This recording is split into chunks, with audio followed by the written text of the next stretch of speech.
The Africans have entered the group chat and they are saying America is in no position to lecture them on democracy, on human rights, on how to govern and conduct themselves, because America has its own fair share of problems, and part of the problems that we experience in Africa were caused by America. If this is not the African Renaissance, I don't know what is. People who should not have access to weapons are having access to assault rifles and killing innocent children and teachers in America.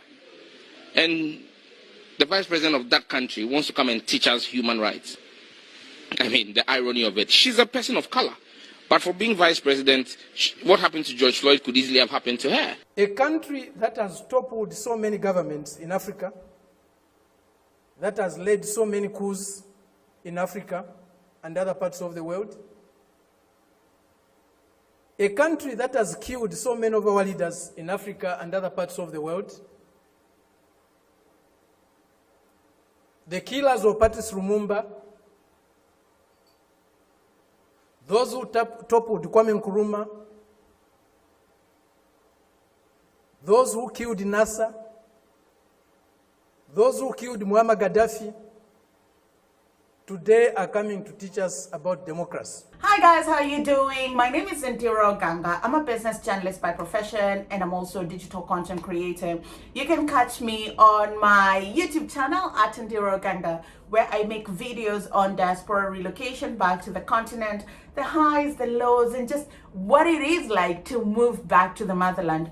You can also catch up with me on social media at Ndiro Ganga on Facebook, Instagram, and Twitter, and you can check out TikTok for my YouTube channel at Diaspora Diaries. Now, for the past few days, a certain video has been making round on social media, and let me tell you, nothing has made me more happier than seeing that video, because most of the time we always talk about how Africans do not talk for themselves, they do not speak up for themselves, they do not stand up for themselves, they do not know how to articulate their own issues and call out the injustices and atrocities that have happened to them and continue happening to them. And this is very true. And I think one is because we do not understand the magnitude of what we are going through and its impact, and the other is because most of the time some political leaders have their own agendas when it comes to the international community. For example, being able to secure donor funding, being able to secure bilateral and multilateral loans from some of these organizations, and it makes speaking out very hard. Maybe they know of these issues and they want to speak about them, or maybe they're just blinded by the cataract of privilege and they're doing okay, so they don't see a need to speak about these issues, because in all honesty, they're fine. But listen to me, that is changing, and every time that I bump into such videos, they give me so much joy and hope for the continent that things are going to get better, that there are people who see this. Now, the opposition leader of Zambia has been making headlines this week because he was speaking at a summit, and boy oh boy, when I tell you, he did not hold it back. He did not hold it back. He said, how did the people who killed Muammar Gaddafi come and think that they can teach us about democracy? You know, how are the people who killed Patrice Lumumba come and say, oh, Kwame Nkrumah, and sponsored coups all over the continent? You know, they've overthrown African governments, they interfere with elections. Come and tell us about democracy. I remember in Kenya when we were going for elections, I think in 2013, our president and the vice president then had cases at the ICC. And that is a whole other story. They got acquitted, but it doesn't take away from the fact that there was civil unrest in Kenya that led to the death of people. I remember the West categorically saying choices have consequences, to mean that they were already telling Kenyans that do not put these people in office. And you can argue it from whatever perspective that you want, but Western interference in terms of politics, elections, judicial processes, the president of Rwanda was even speaking against it, and we've seen that the power and the might of the US when it comes to how Africans govern themselves and do their business runs very, very deep. And the opposition leader of Zambia is saying, listen up. And this comes in the wake of Vice President Kamala Harris being in Zambia and doing the diplomatic trip that she was doing in Africa. And he is saying, listen, I get it. You are the world's superpower and you've rightfully earned it, but you've not earned the right to lectures on democracy. You've not earned the right to think that you're the big brother of Africa, because some of the things that you've done in Africa are inexplicable. In a truly fair, free, and peaceful world, democracy takes many forms of expression, not only one. I believe democracy is a government in which all the people participate,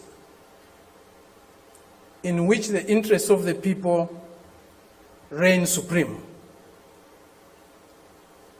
in which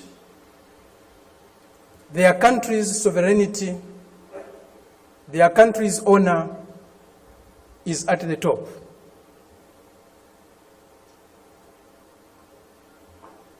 It seems this month is a month of democracy discourse in the world. At the end of this month, there will be a conference in Lusaka, or a summit in Lusaka, Zambia, my country, led by the United States. They have come to Southern Africa to teach us democracy. A country that was opposed to our liberation, a country that supported colonial regimes, the apartheid regime in South Africa, the white racist minority regime in Zimbabwe, now Rhodesia, now Zimbabwe, the Portuguese colonial governments in Mozambique, in Angola, in Guinea-Bissau, and Cape Verde, today is coming to Africa to teach us about democracy. A country that has toppled so many governments in Africa, that has led so many coups in Africa and other parts of the world, a country that has killed so many of our leaders in Africa and other parts of the world, the killers of Patrice Lumumba, those who toppled Kwame Nkrumah, those who killed Nasser, those who killed Muammar Gaddafi, today are coming to teach us about democracy. A country that has been built on brutal force, on enslavement of other human beings, on the humiliation of Africans, the exploitation of Africans, the plunder of Africa, today is coming to teach us about democracy.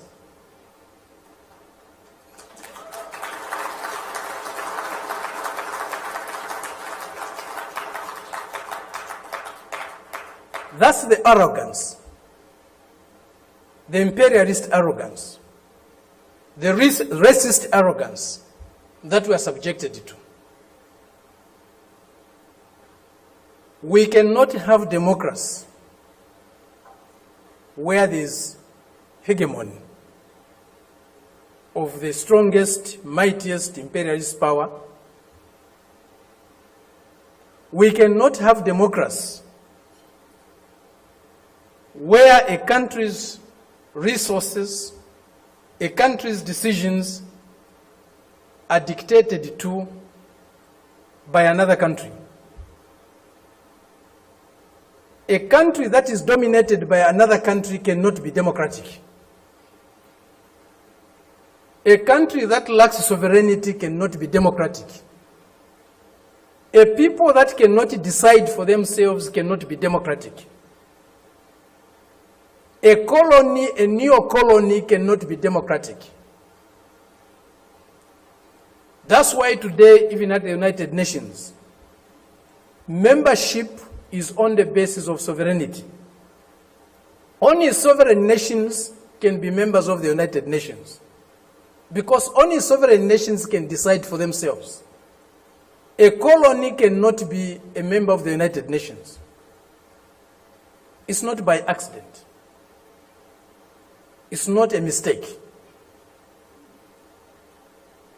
If you have no respect for the dignity of others, if you have no respect for the sovereignty of other countries, you cannot claim to be a champion of democracy.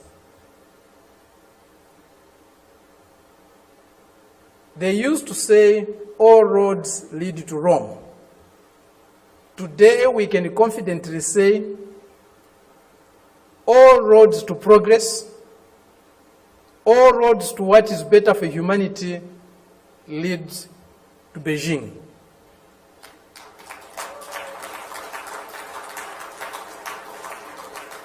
This is a country, this is a people that have developed themselves, that has developed itself without colonizing any country in the world, without plundering any country in the world, without subjugating any people in the world. This is a country that is developing with maximum respect for others, for their history, for their cultures, and recognizes the diversity that is there in civilization. We were only taught one form of civilization, one form of modernization. That was the Western way. Westernness was a measure of how civilized, how modern you are. We reject that. We reject it because it's not correct. We reject it because it's undemocratic.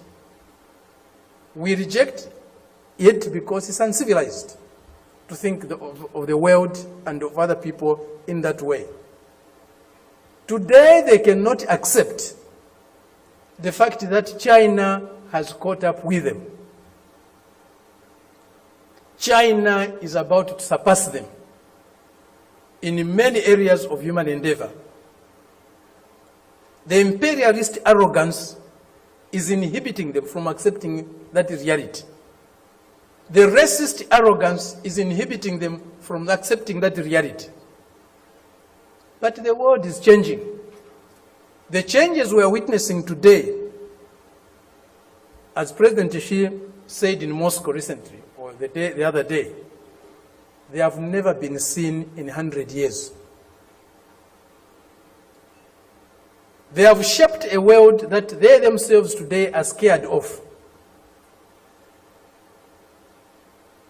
And they have shaped a world that is not sustainable.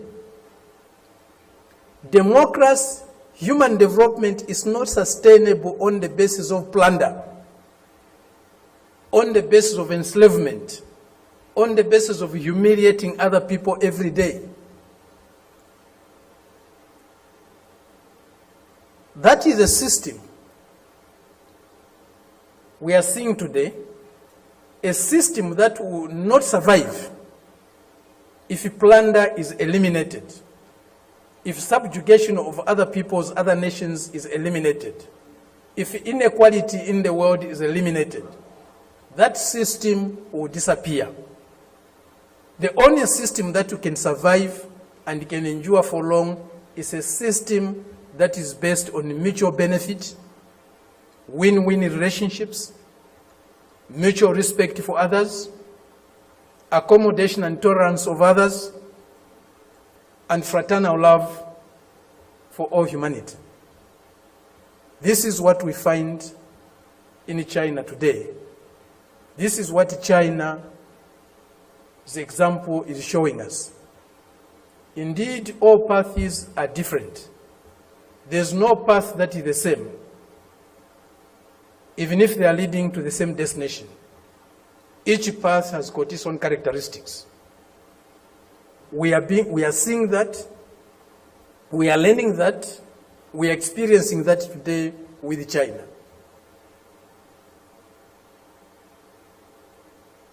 There are many things that need to be done to get the world that we want. A more just, a more fair, a more peaceful world is possible, but it won't drop from the skies. We have to struggle for it. And as Fidel said, if we struggle, we'll win. There's nothing to add on that speech. I think he captured it really well.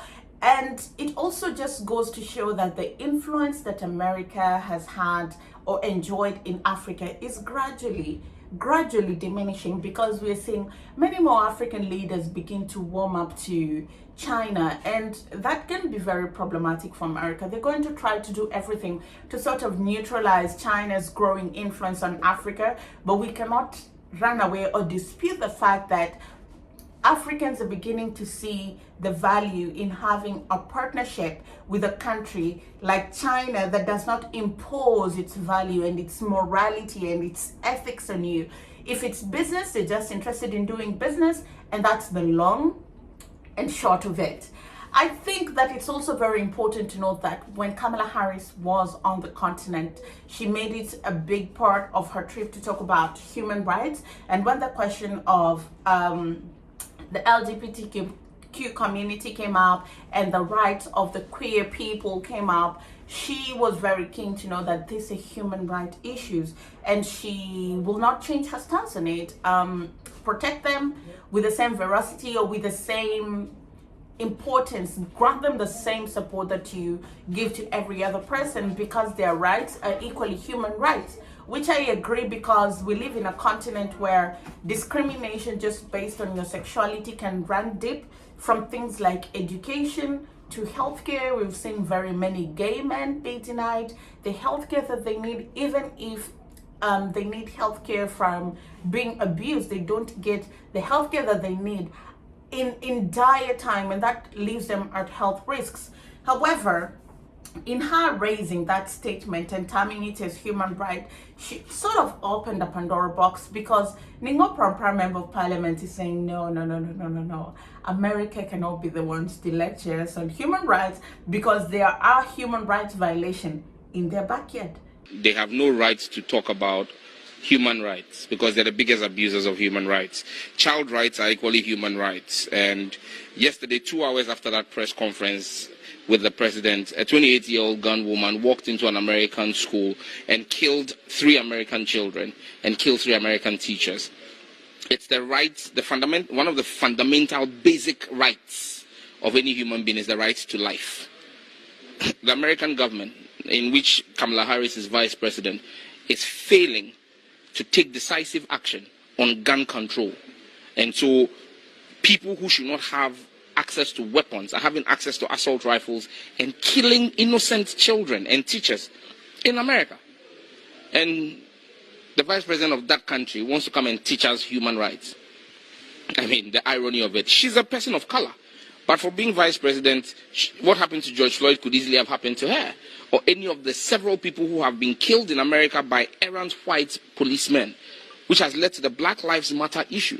If people have to demonstrate to let the American government know that Black Lives Matter, they need help from us. I've stated on record that myself and my colleagues are very willing to engage the American government and the U.S. Congress to help them shape laws that will clamp down on gun violence, because they really have need for it. But it's the hypocrisy of the U.S., where they call homosexuality a human rights issue in Africa, but yet they are doing business with countries where homosexuality is frowned upon. Over $1 billion of military hardware is sold to Qatar almost on a yearly basis.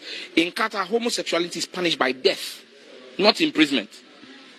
Why are they not threatening Qatar? One of the biggest trading partners of the United States government is Saudi Arabia. Saudi Arabia, it's punished by death. Why are they not threatening them? Why are they not threatening Russia? Then they come to Ghana and Africa and they want to come and threaten us with LGBTQ. The American government is a bunch of hypocrites. If they really want to flex their muscle, they should go and flex their muscle on Russia, India, China, Russia, Saudi Arabia, Bahrain, Qatar, the places where they are selling weapons to.